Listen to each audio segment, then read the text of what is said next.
Thank you, Inspiration. It's one of my favorite songs. So when I saw that, I was just like, whoo! Thank you. Beautiful job.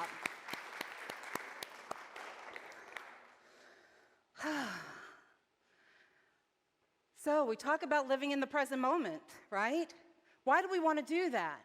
Because living in the present moment allows us to be in awe of what's happening right now. When we disconnect our brains from thinking over and over again and we are just focused here, there is no fear, no anxiety, no shame, no blame. And as we gather together with friends and family to celebrate all the things that we are grateful for this Thanksgiving, you have a choice. You have a choice whether to be in this present moment, this present tense, with each person that you connect with this holiday. Because right now, this moment, here, right now, that's all we've got. This is it. And I chose that picture behind me to remind us that the concept of time is really a construct. It's a man-made idea, a man-made idea. And it's almost counterintuitive because we spend so much energy trying to control this thing called time. So how many holidays are we engaging with our friends and with our family members not in the now moment? Perhaps we're remembering stories from our childhood or past interactions with certain people. You know, maybe someone like Uncle Rex, who last holiday had too much to drink and said some really inappropriate things. We all have those members in our families. Or perhaps we're holding on to the myth of what a perfect holiday should look like. You never have those issues, right? For some of us, the perfect Thanksgiving celebration could mean our best linen and chinaware, right? We break out the glass crystals. We have the fancy silverware, the candles, and everyone is expected to dress and also use their proper manners. You know what those are. And for others, it's all about the food. It is all about the food. Maybe it's that deep-fried turkey. I don't know what that is. I'm told, oh my God, you must have the deep-fried turkey. Maybe it's pumpkin pie. Maybe it's ambrosia, those homemade breads and desserts, right? Sweet potatoes, green bean casserole, maybe even Brussels sprouts. And without those delectable foods, or having the Mr. and Mrs. Pilgrim salt and pepper shakers, you know what I'm talking about, right? Then it's not Thanksgiving. For me and my family of origin, the perfect Thanksgiving was that there was cranberry sauce. I know some of you are like, Rev, that's not even real food, right? But here's the thing, I imbued this cranberry sauce with magical properties. You see, in my family, I was the only one who ate cranberry sauce. No one else in the family liked it, just me.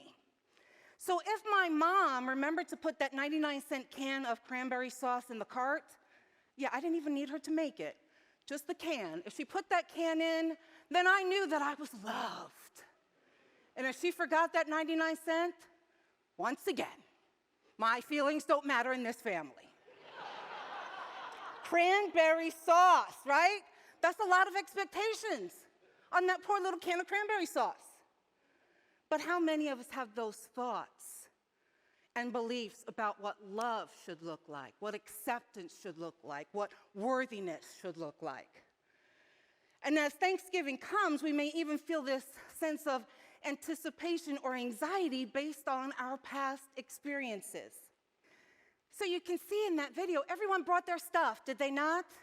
They brought their stuff.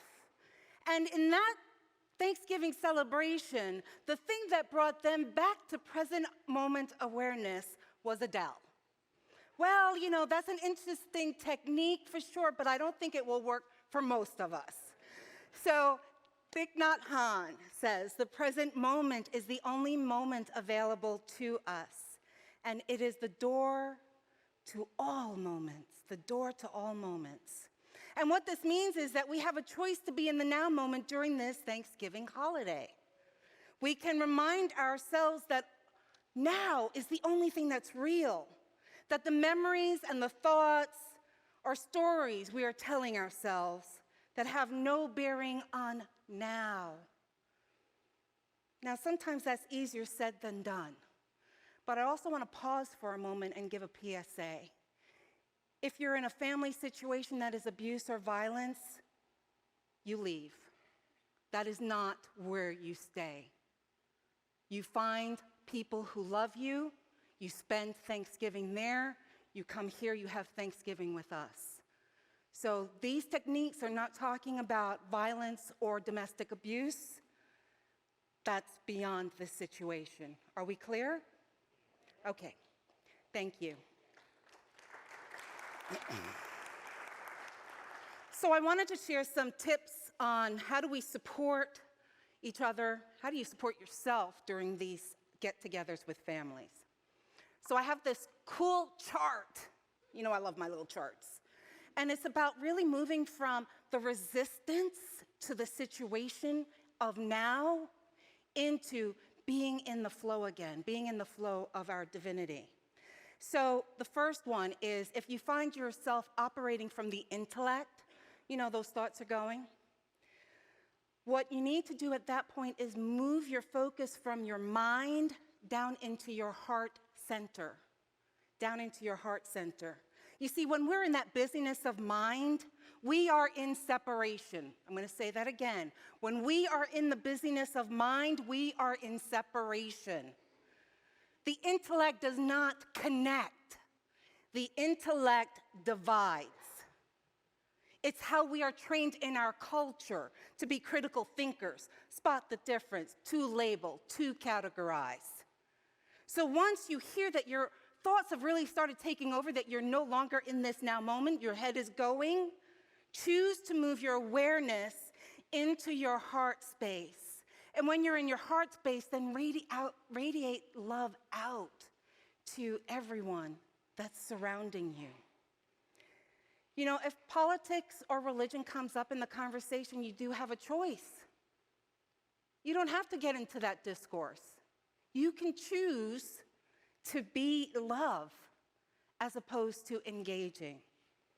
Another one, if you find yourself feeling resentment at family functions due to obligation, well, what would that situation be like if you moved into, I get to be in this experience. I get to have this experience.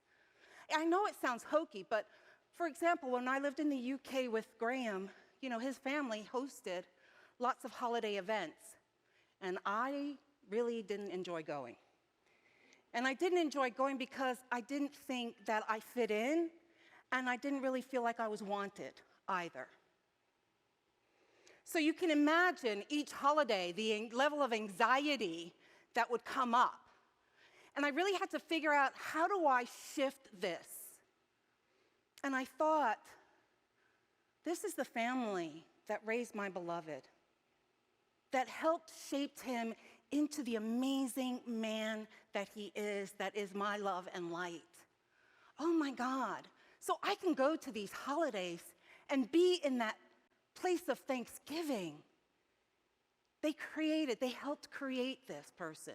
That's a huge shift. You feel the shift in energy there, right? Obligation, heavy, negative. I get to celebrate this family that brought him into my life. Woohoo. Okay. Moving into, if you're in that place of judgment, it's a human thing for us to be in judgment. So first of all, if you are in judgment, don't judge yourself that you're in judgment. It's normal. It's human. That's what we do. So now you have the ability to come up a little higher and go, oh, I'm being human. That's okay. What can I do about this judgment? And this judgment, then we want to shift into acceptance. Here's the thing, when we are in the energy field of judgment, we are in a limited field. We do not have the totality of the experiences of that individual. We have no idea what their walk is. How do we do that? If we judge that someone is immoral, corrupt, not good enough, unworthy, based on beliefs, race, size, beauty, language, gender, then we have chosen to become their judge and jury. We have chosen to become their judge and jury without really knowing who they are and what their walk is. A week ago, and I know I talk sometimes in theory, but I'm always trying to give you real-life examples of how you apply this. Last week, Graham and I got rear-ended. We were on our way to dinner with some friends. Traffic was hardly moving. I mean, we were crawling, and next thing, boom, into the back of our car. Now, that's one of those experiences that you just go, what the, right? So we get out, and you know what? I just felt like I was in a moment of grace. You know, I got out, she was talking on the phone, handheld, and she still talked on the phone, and we're like, hello. She was still talking on the phone, and we're like, okay, this is weird. And she continued to talk on the phone for quite a few minutes.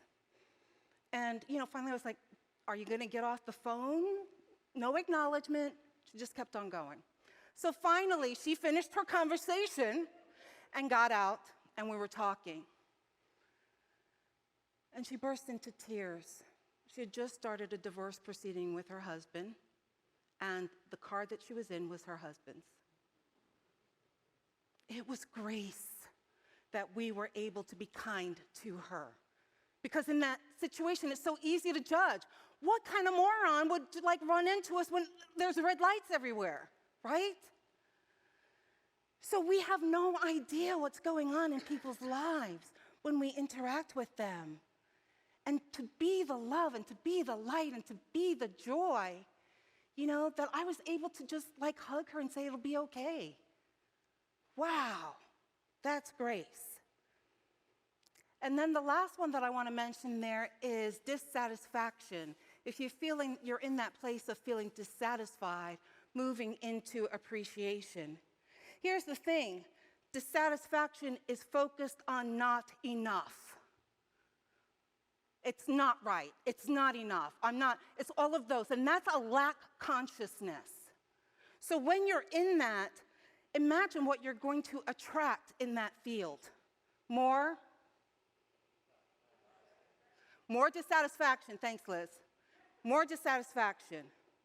So, what you want to do is think of the things in that moment that you're grateful for. What are you grateful for? Because that's how the appreciation is going to come into your consciousness. Right? What are you grateful for? And then from that grateful place, the universe can't help but supporting more of things to be grateful for, right? That's where you want to create from. So these are all the practical ways and tips to help you emotionally and spiritually this holiday season. Last reminder, it's always your choice. It's always your choice. And if for some reason that this just feels like, God, this is too much work, Rep Sheree, it's the holidays, I'm too stressed, then I'm going to invite you to play, to have some fun, to be light. And maybe you want to sing this song.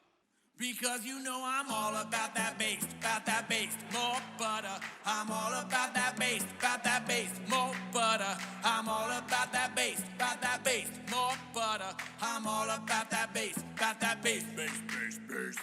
On Thanksgiving Day, I think it's pretty true. Us dads can't make it like we're supposed to do. The dining room, we have no taste. We put all the wrong forks in all the wrong places.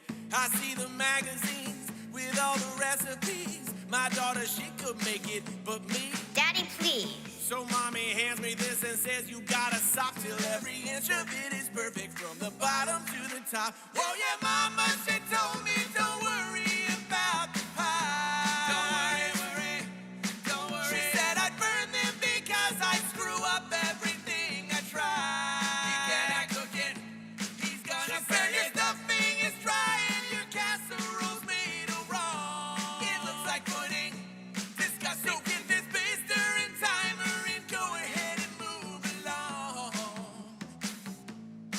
And so I'm all about that bass, more butter. I'm all about that bass, more butter. I'm all about that bass, more butter. I'm all about that bass. Oh, I'm bringing butter back. Don't try to wear those skinny britches now, 'cause I'm gonna pour this all over there. And I'm here to tell you every inch of it is perfect from the bottom to the top. So that is the Holderness family. They have a whole YouTube feed. They are a phenom. Inspiration, come on up, my loves. And they're just a hoot. So I hope you enjoyed that. It's a time of joy. So I'm hoping that you got that from my message today, as well as some tips. Thank you. Thank you.